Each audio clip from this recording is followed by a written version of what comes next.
How would you feel if one of your senior courses entailed snorkeling with sharks, visiting the beach to monitor sand dunes, squishing through mud to examine the growth and diversity of seagrass beds, diving in local reefs, monitoring mangrove forests, photography lessons on land and underwater? Certificate 2 and 3 in Marine Habitat Conservation and Restoration is a subject which is 50% theory and 50% hands-on. Everything you learn is related to practical, real-life situations. It is related to a career where you can make a difference, a career where you get to help protect the marine wildlife and habitats.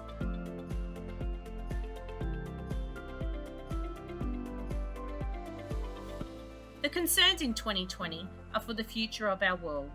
The world is more conscious than ever before that our natural habitats are suffering and in dire need of restoration and conservation.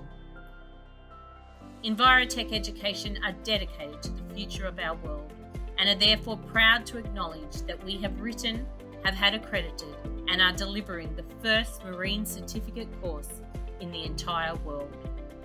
Whilst we currently have our first marine class, made up of international and domestic adult students in Australia, whilst we are presently engaged in the Red Sea project in Israel, we now want to engage our Queensland high school students as the inaugural graduates in this unique qualification. This course is going Australia-wide, worldwide, but as Queenslanders ourselves, we want to begin with you. Are you ready to make a change? Join us to study the Marine Habitat Conservation and Restoration courses. There were sharks in there, like full-on sharks. It was terrifying, but it was really fun. It was amazing. It was so confusing. All the beautiful fish.